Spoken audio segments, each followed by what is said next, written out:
Presented by Unique Films.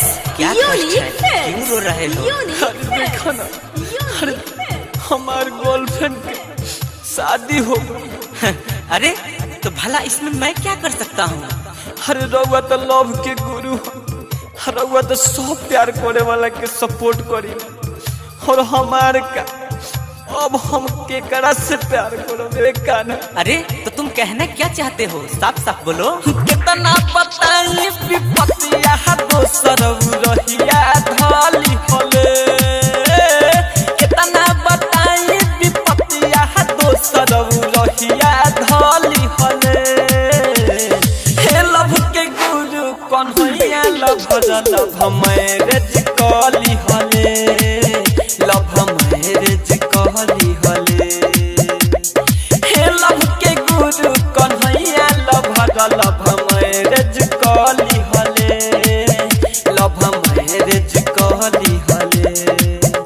अब कितना बताई विपतिया दोसर रहिया धाली होले। कंचन इब्राहिमपुर. कंचन इब्राहिमपुर. कंचन इब्राहिमपुर. कंचन इब्राहिमपुर. हे लव के गुरु कन्हैया लव मैरेज कली हले। लव मैरेज कली हले। पर साल रहे उ घरवा कोई संगे ओकरा मेला। इकी न उकी न कही के कहली उ बहुते झमेला। पर साल रहे उ घरवा गईनी संगे ओकरा मेला। इकी न कही के कहली उ बहुते झमेला। दिल रही अपन दिलवा दही के जैसे महदी हले। दिल रही अपन दिलवा दही के जैसे महदी हले। हे लव के गुरु कन्हैया लव मैरेज कली हले। लव मैरेज कली हले। हे लव के गुरु कन्हैया लव मैरेज कली हले। लव मैरेज कली हले। कंचन इब्राहिमपुर. कंचन इब्राहिमपुर. कंचन इब्राहिमपुर. कंचन इब्राहिमपुर. हे लव के गुरु कन्हैया लव मैरेज कली हले। लव मैरेज कली हले। हमर के भी नहीं खत्म होई साथ कहलस बेरी बेरी। दूसरा से कके उ शादी दिल दिहलस हम तोरी। मर के भी नहीं खत्म होई साथ कहलस बेरी बेरी। दूसरा से कके उ शादी दिल दिहलस हम तोरी। पता न हमके भुलाई गम सब कैसे सहली हले। पता न हमके भुलाई गम सब कैसे सहली हले।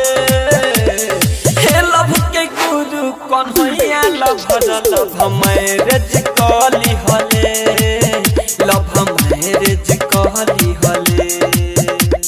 हे लव के गुरु कन्हैया लव मैरेज कली हले। लव मैरेज कली हले।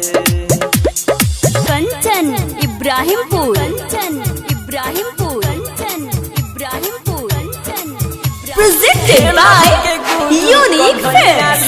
Unique Films. कली हले। लव मैरेज कली हले। विक्रम के देली धोखा रोशन के मिल गईल मौका। गौतम गोलू राहुल जबल खेलली उ खेले अनोखा। विक्रम के देली धोखा रोशन के मिल गईल मौका। गौतम गोलू राहुल जबल खेलली उ खेले अनोखा। उम पर कास के पास में जाके हथवा धोली हले हम पॉडकास्ट के पास में जाके हथवा धोली हले हे लव के गुरु कौन होया लव मैरिज कली हले लव मैरिज कली हले हे लव के गुरु कौन होया लव मैरिज कली हले लव मैरिज कली हले। अरे हम तो लूट गए। बागायत्री रिकॉर्डिंग स्टूडियो राजापुर सोनी बाजार सीतामढ़ी बिहार।